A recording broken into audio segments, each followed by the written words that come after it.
Cameron Gade is the next big thing. But when he's attacked right before the combine, he's left undrafted and completely defeated. This was his one goal in life. More importantly, it was his late father's one goal in life. Out of the blue, he's offered a lifeline, a second chance from God himself, or someone more sinister. Legendary 8-time champ Isaiah White, played by Marlon Wayans, asks Cade to come train at his facility with the potential to take over his starting quarterback position next season. As Cam tries to find his footing, Isaiah throws physical, philosophical, and psychological challenges at him. From the mind of Justin Tipping and the checkbook of Jordan Peele comes a blend of sports and horror that has audiences divided and wondering, is he him? Him. Just another 96-minute Perfume advertisement, or a poignant portrayal of body horror in the bloodiest sport in America. What are you willing to sacrifice?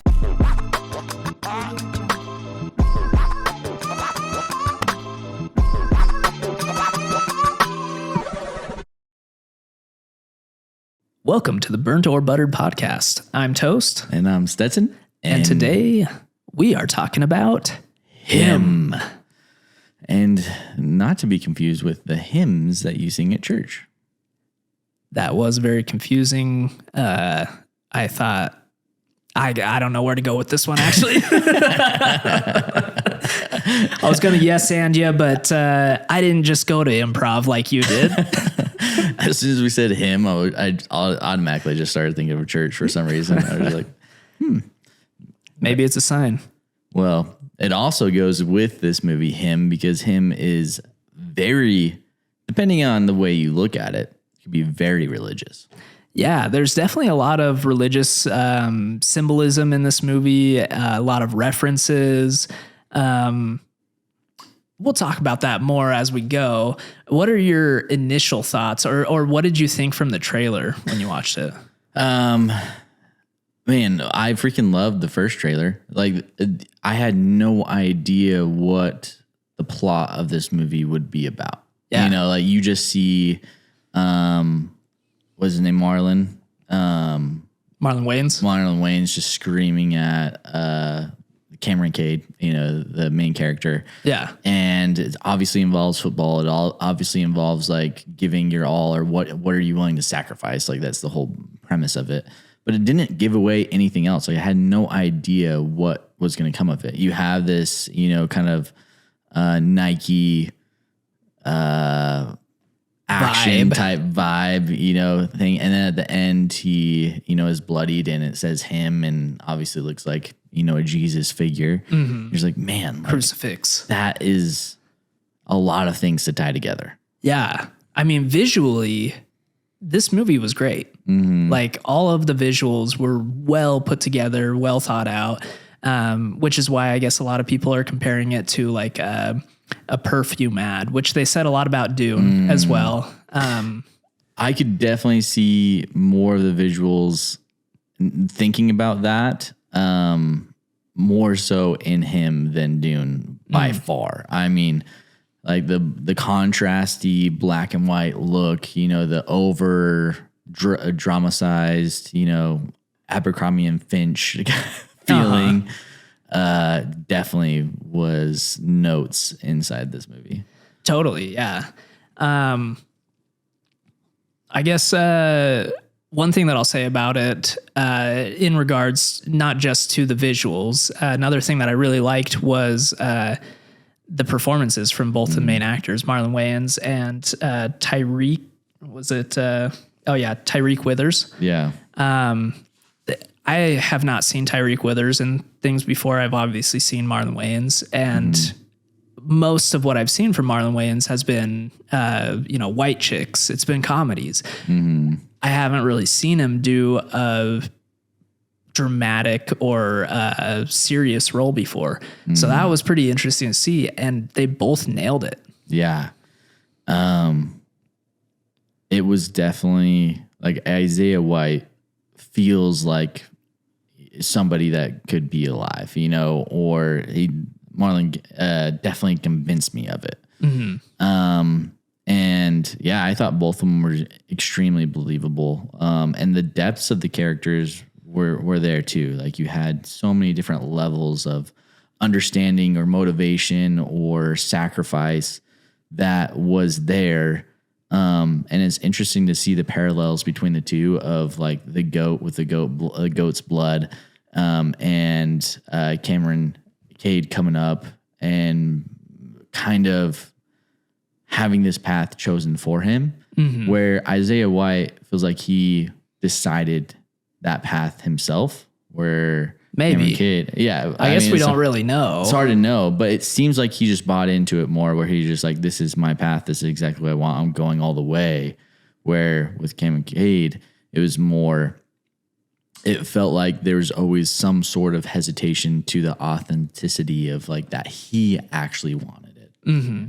Which goes back to the beginning, to the intro scene where we see that his dad is the one who really wants this. There's a lot of interesting things here. I feel like in a lot of ways they didn't give you answers to hardly anything, Yeah, I do like the first couple days of like him testing him and putting him through these trials or whatnot.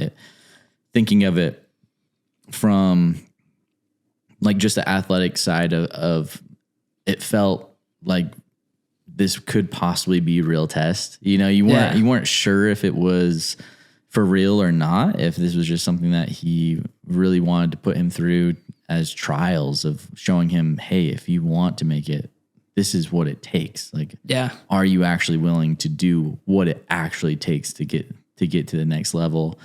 But then it goes into, extra outside of that. But inside of those first few days, I thought it was like really interesting to see those battles going on. And you kind of see like Cameron Cade make breakthroughs of like, he's feeling it. Like he's like, oh, I am that guy. I can get past that. Like, when he slams the guy down and like, did he have like severe brain damage or something after that? Yeah. And like what was cool about that shot too is you don't know who got the brain damage because it could have been either or. Like I was questioning it where I was like, oh, who was the one that trucked the other one? And it allowed you to think like, did he just, fail? Is he because they done? switched into that like X-ray vision for a second, and you couldn't tell really. You just see him screaming, like the bones of the person screaming, and like whatever, and then it reveals that it's actually Cameron. Like, oh, this guy's freaking insane. Like he is that guy. Yeah, he'll kill somebody for it. And going back to Isaiah White in those first couple days, to me it almost felt like it was almost like a big brother putting the little brother in his place, like if you really want to be me, then these are the things you got to be willing to do, Well, and I think like they're going through the first opening day of workouts and stuff like that. And Isaiah White is playing like, oh, you think this is hard? He's like, this is just a normal Tuesday for me. Like you're almost throwing up. You can't keep up. Like if you want to just, take a break, go ahead and take a break. But the real athletes are going to continue to play, like I'm not going to judge you for it. Like if you can't handle it, cool. But this is like my normal Tuesday. Like this is nothing for me, which I thought was a super interesting dynamic and something that to me was believable. And like, the old veteran is just going to show him what's up and be like, you don't know the level that you're supposed to be at. Another thing that's interesting about Isaiah White's character is every time that he's going to go off screen, he basically says, I'm going to go watch some tape, which reminded me of American Psycho, where his excuse every time that he wants to get out of a situation is, I need to return some videotapes. And like, I was wondering if they were ever going to bring it around or, show us something, which I guess they did. Him watching tape is just watching video of all of his adoring fans, basically. Yeah. And I think it was meant to like show that dedication of like, this never stops me. It's 24/7. Like even when I'm not practicing, I'm practicing in my mind. Yeah. Yeah. Which I couldn't tell if he was actually watching tape or if it was just something he said to Cameron to like make him think, whoa, this guy's really dedicated. Yeah, that's a hard one to really decipher. If he was just trying to make him feel small, or just like, oh, you're gonna go take a break. I never take breaks. Ghosts don't take breaks, man. He's just the David Goggins of who's gonna carry the boats of the NFL. But yeah, I think this had a very strong opening, like super strong opening. The first act was awesome, all the way up to the middle of the movie. But yeah, the second and third act kind of just didn't really bring it all together cohesively enough for me. And it went down so many different layers where you can analyze it almost too deeply. Where there's not really anywhere that you can actually land and be like, oh, this is what they were trying to do. Yeah. Which I guess brings me to a theory that I read, which is that when he gets hit in the head the first time, that knocks him out of the combine and everything, people are theorizing that everything past that point is just in his head while he's in a coma. Yeah. I don't know. It's an interesting thought, and I think that is definitely plausible, but that person is a mystery, was that just like a henchman for, the people sitting in the chairs at the end, whoever those people kind of would be, the game makers, if you will. The four horsemen of the NFL or something. Yeah, whatever they are, the ones orchestrating everything. Is it just like a henchman, or is it Isaiah, or is it, Well, they did show, because the guy was dressed as the mascot. And then in the end, I'm pretty sure Cameron Cade cut his head off with a sword or something like that. He was there. Yeah. The mascot was there in some form. Yeah. As being part of the group that brought him to this moment. Yeah. That orchestrated it all to bring him there. Yeah. I don't know. The only reason that I kind of am open to it is because they never bring so much of the stuff around. Like a lot of it just never ends up making any sense. There's a ton of stuff that they put in there, which was all interesting, but then they never do anything with it. Yeah.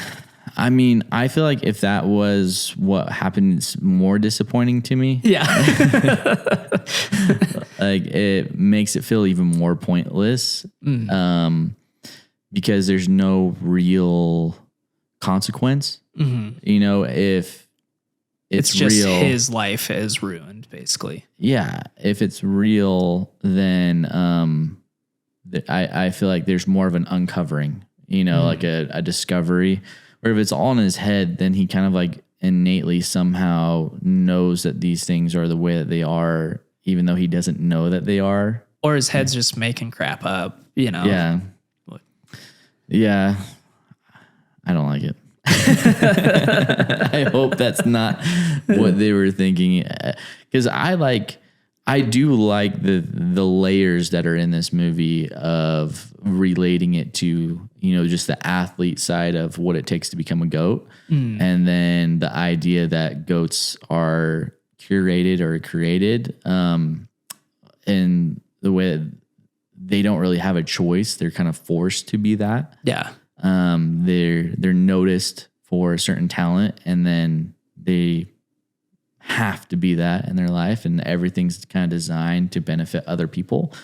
Like, I get to be this amazing athlete, but the only reason I'm this amazing athlete is to benefit the people that decided that I was going to be that, not myself.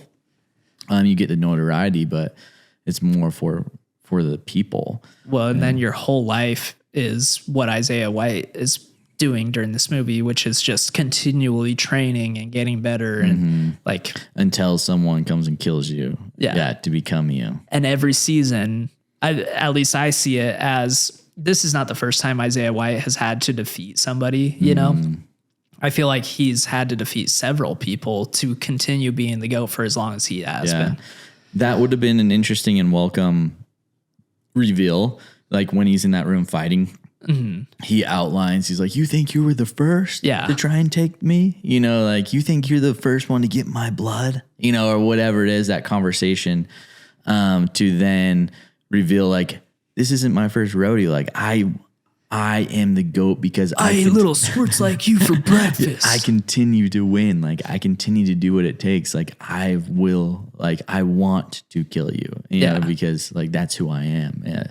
That would have been a very interesting dynamic to instead of having to, like, wonder if that is the case or if this is the first time that legitimately he's had to do this. But you also have to think, like, they've been bringing Cameron Cade up since he was a kid. Like, it takes a long time to, you know, create this person. It would be kind of crazy that they would have one every single year. Maybe not every year. I don't know. I don't know what the rules of this thing are, but any organization that's thought that far ahead, they're not going to put all their eggs in one basket. You know, they're gonna have a couple different options. Yeah. I mean, it's an interesting thought process, and the reveal of, like, the dad dying just to create the drive, is crazy, and adds to the ridiculousness that I enjoyed that reveal. You know, that was an interesting aside. And, of course, this movie has to be a horror film, and so we get 30 minutes of insane gore. Which is, we've said it before, I gotta say it again, it just doesn't make sense to me. Like, why does it have to be over the top? Why does it have to be so much gore? Why can't it just be a normal amount of killing? Right. You know, like, even war movies, like, don't have that much gore, you know, like, in a condensed, you know, sequence. It did remind me of The Substance in that way, where, like, it's a very grounded film in reality, and then all of a sudden it just goes off the rails, and there's so much disgusting matter everywhere. Yeah, I hate that about Substance, because I've wanted to watch it again, but I haven't, because I don't want to watch the last 45 minutes of it, or 30 minutes, or however long that sequence is. It's just like, it sucks because there's so much good in that film that like, I really, really, really enjoyed. And it also sucks that I would have to kind of watch all the way through, because I would feel bad if I just, like, end it, like, over the last. If you ended when she clones herself again, like, you have to see where it goes. Yeah. So it sucks that that's something that, and I guess if you enjoy it, then it's awesome. But I don't know. I just feel like it doesn't add to the story, like, at all to me. Yeah. I feel like I'm more okay with it in this one, just because it was satisfying to see him put an end to all that, you know? But at the same time, I totally understand where you're coming from with, like, I don't mind the gore as much, but I get where you're coming from, because I don't feel like I can recommend these movies to people as freely as if it didn't have that. Yeah, you kind of have to have a little bit of a warning, just like, by the way, it's, like, super gory at the end. Yeah, it's really good, and then the last 20 minutes are just wild. Yeah. Substance is next level with a fire hose, freaking blood everywhere. This one, it was above my limit of, like, okay, this is an okay amount of gore, but below that of Substance. So it was, like, a little bit more bearable, but not by much. I think that one other question that I had about this movie was about Isaiah White's wife. You know, like, what role does she play? And she's at, like, the table at the end, you know, after Isaiah White's been killed. What is that? Is that a chosen thing, or was she chosen for Isaiah White? Were they ever in love? Was this like another orchestrated, you know, thing that he's going to participate in, that whoever he ends up with is going to be someone that is chosen for him, and is part of the game of them becoming the GOATs? That didn't button up for me at all, and didn't really see, like, the purpose. I'm not saying I'm 100% right on this, but like there were a few things that led me to believe that she was part of the deal. If he signed the deal, he marries her essentially. One of them was that party that she brought like her assistant and like they were partying and stuff. And the next morning, Isaiah White is accusing him of sleeping with her. So I kind of thought that because that whole party sequence was essentially to separate him, alienate him from home, because now he's embarrassed to talk to his girlfriend, you know? Yeah. I thought that was like her assistants and stuff were potential partners for him. Like that was like, you know, when he that was her like shopping, like who's going to be the best fit for him, you know, after we sign him, you know, type idea. I thought that's where that went. I didn't think that it was like her, you know, getting part of that, but it was her job to find the next one type idea. Well, at the end, she did say she's the one who's got to do everything, right?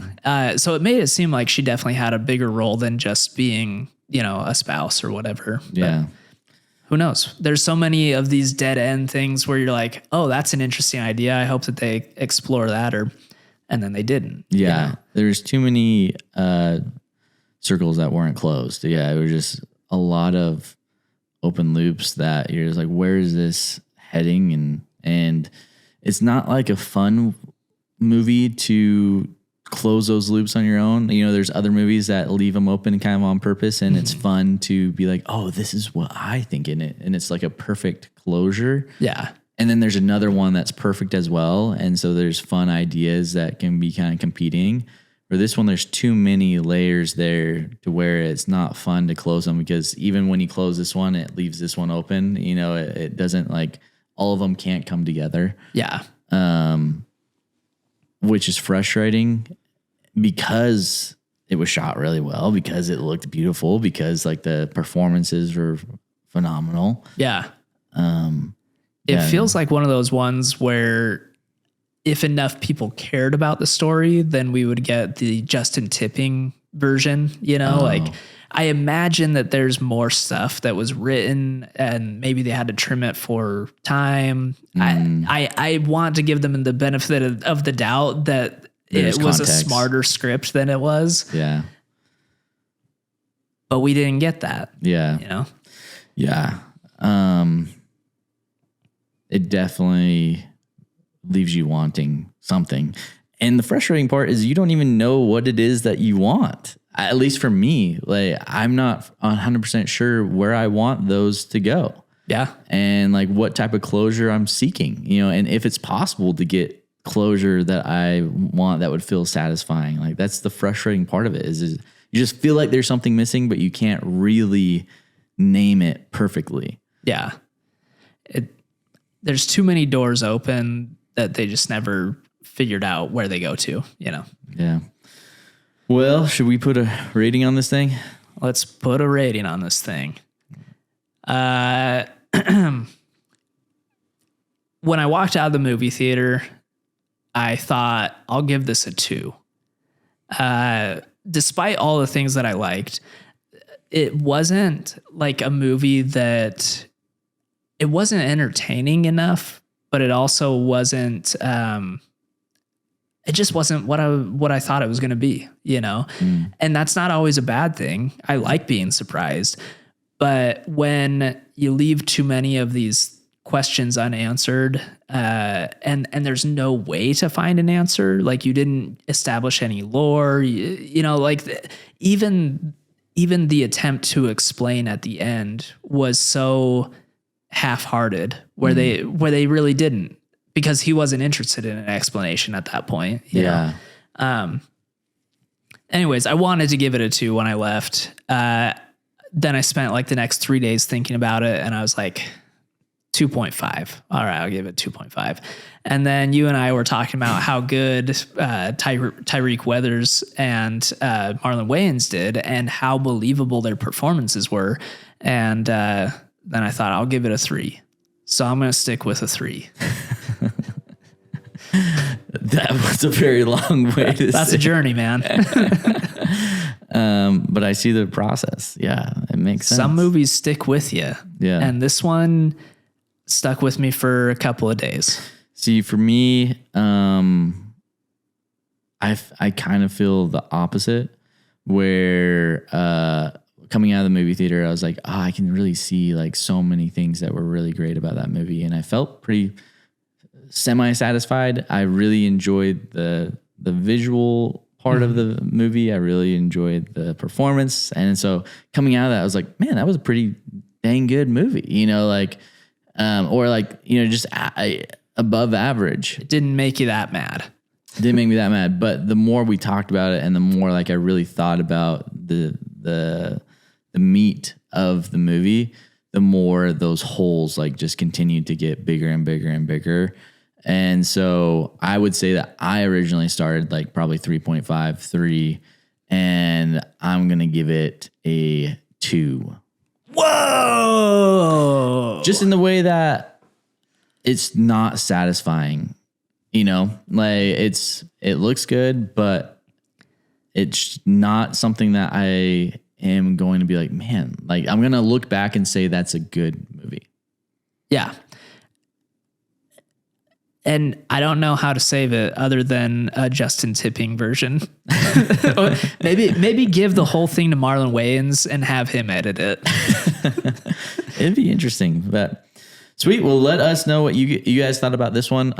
If you saw it and if you felt the same way that we did, like that there's just, or maybe you actually saw exactly what they were looking for, exactly what they were trying to get us, and we're just not deep enough to see it. Please let us know in the comments how we misunderstood everything that you did understand. Because I'm sure someone does, and I'm sure it makes sense.